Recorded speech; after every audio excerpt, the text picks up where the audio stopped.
Voici Londres. Voici une nouvelle de très grande importance. Voici notre quart d'heure français de l'après-midi. Bienvenue dans cette nouvelle vidéo du vrai du faux. Donc dans la vidéo précédente, nous avons laissé Hitler trouver Goebbels en tant que remplaçant pour les meetings et nous allons reprendre là. Donc pour ce début juillet, il y a le deuxième congrès du NSDAP à Weimar. Donc comme vous pouvez le constater, cela porte le nom de la République de Weimar parce que c'est dans cette ville que la République allemande a pris vie. Donc c'est pour cela que la République de Weimar s'appelle ainsi. Donc lors de ce rassemblement, Hitler prendra la parole. Il y aura entre 7000 et 8000 participants, dont 3500 à 5000 SA. Donc en fait, j'ai pris la fourchette la plus basse de ce que j'ai trouvé et la plus haute. Personne ne se met d'accord sur les chiffres. Et en plus de cela, 160 SS. Donc en plus du meeting, il y aura des cérémonies de prestation de serment qui se fera par le toucher du drapeau taché de sang qui a été trouvé dans les rues de Munich lors du putsch. Donc, comme je vous l'ai dit dans les vidéos précédentes, le drapeau est taché du sang des putschistes morts et ce drapeau sera utilisé à chaque rassemblement et à chaque officialisation de troupes SA. Et après, comme toute cérémonie, il y aura un défilé des troupes. À la suite de ce congrès, il y aura la création de la Confédération des jeunes travailleurs allemands. Donc ce sera la future Hitlerjugend. Donc comme je vous l'ai dit dans les vidéos précédentes, la Hitlerjugend existait déjà avant le putsch, donc elle ne portait pas ce nom, et elle a été interdite en même temps que la SA après le putsch. Donc le NSDAP profite de ce rassemblement pour recréer une jeunesse hitlérienne. Fin juillet, en France, le retour au pouvoir de Raymond Poincaré, donc c'était le président qui était au pouvoir lors de la Première Guerre mondiale, et il a laissé Aristide Briand aux affaires étrangères, qui, lui, essaye toujours de créer une réconciliation franco-allemande, et justement, il plaide pour l'entrée de l'Allemagne comme membre permanent du Conseil de la Société des Nations.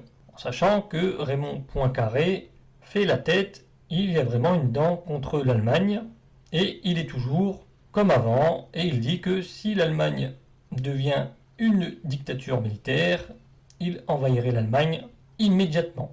Donc nous pouvons voir que la France des années 20 n'est pas la France des années 30. Et pour fin juillet également, Hitler part prendre des vacances au Berchtesgaden et il est entouré de Rudolf Hess, Emil Maurice, Heinrich Hoffmann, Gregor Stresser et Bernhard Rust. Il y aura aussi la visite de Goebbels et d'Esser. Donc Esser dira, mais c'est une information à prendre avec des pincettes, que Goebbels draguait une fille que Hitler avait dans le collimateur et que Hitler était très jaloux et qui n'arrêtait pas de tordre sa cravache et de donner des coups dans l'air parce qu'il était énervé que Goebbels avait des vues sur la jeune fille. Mais on sait que Hitler avait des vues sur une fille, mais de là être énervé contre Goebbels, c'est une autre histoire. Après, tout est possible. Hitler peut jouer un rôle devant son ami Esser, ou Esser peut tout simplement raconter des histoires. Donc la jeune fille en question, nous y reviendrons plus tard dans un hors-série Hitler et les femmes, mais c'est Maria Retter. Donc normalement, ceux qui connaissent l'histoire d'Hitler connaissent Maria Retter. Donc c'est une jeune fille de 16 ans qui travaillait dans la boutique de cadeaux de l'hôtel où Hitler était descendu. Maria Retter était avec sa sœur justement dans la boutique de souvenirs. Il semblerait que Hitler était intéressé par les deux, mais qu'il était plus porté sur la plus jeune des deux. Mais nous y reviendrons plus tard. Donc pour ce mois de juillet, Goebbels nous parle forcément du rassemblement de Weimar. Il dira que Hitler est toujours aussi bon devant tout le monde qu'en privé. Il dira qu'il a fait de la moto avec Himmler. Goebbels nous dira qu'il a fait un exposé sur la propagande et qu'Hitler était à demi-mort de rire. Et il nous dira qu'il a été porté en triomphe sur les épaules. Et par la suite, il nous dira qu'il a été à Berchtesgaden rejoindre Hitler, qu'il a passé un dimanche avec Hitler, Hess Emil Maurice, Hoffmann. Donc ils étaient au bord d'un lac au sud de Berchtesgaden. C'était une journée détente et Goebbels était heureux. Une autre journée de juillet, Goebbels passera encore une journée avec Hitler au bord d'un lac. Et Goebbels dit « Comme cela fait du bien d'être entre amis et camarades ».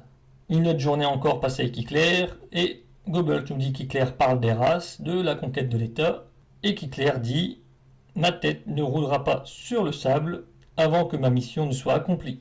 Et il dira aussi d'Hitler « C'est un génie, l'instrument créateur naturel d'un destin déterminé par Dieu. Je reste secoué devant lui. Voici comment il est, comme un enfant, cher, bon, compatissant, comme un chat rusé, intelligent et agile, comme un lion, magnifique, rugissant et immense. Un brave garçon, un vrai homme. Il parle de l'État, de conquérir l'État et le sens de la révolution politique. Pensez que je me suis peut-être exprimé, mais non exprimé. Après le souper, nous nous asseyons pendant longtemps dans le jardin de la maison des marins, et il se penche sur le nouvel État et comment nous allons y parvenir. Il a l'anneau de la prophétie. Au-dessus de nous, dans le ciel, un nuage blanc forme une croix gammée. Une lumière chatoyante dans le ciel qui ne peut pas être une étoile. Un signe du destin. Nous rentrons tard. Au loin, Salzbourg scintille. Je suis vraiment content. Cette vie vaut la peine d'être vécue.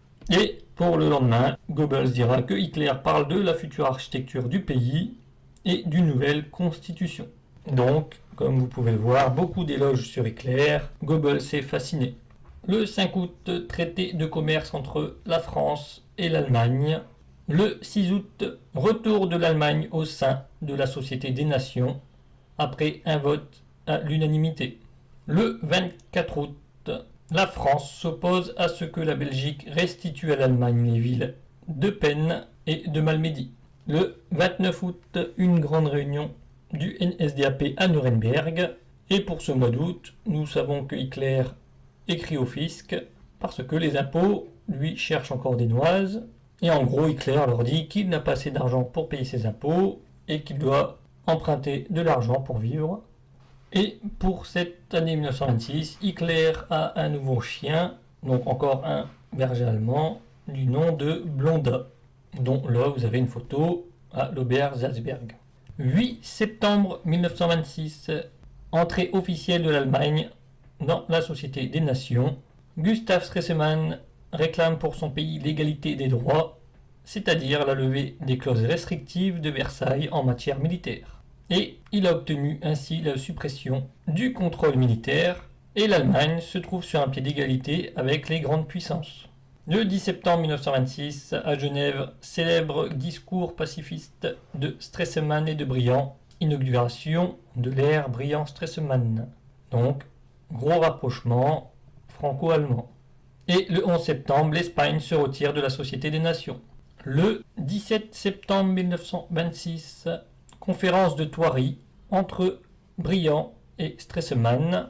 Donc Stresemann cherche à obtenir la fin de l'occupation et du contrôle militaire, ainsi que le retour de Lassalle, en contrepartie financière.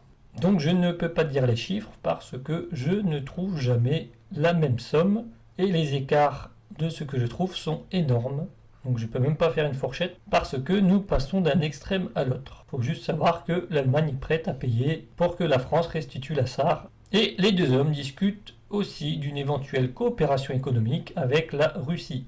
Et pour ce mois de septembre, Hitler nomme Gregor Stresser chef de la propagande.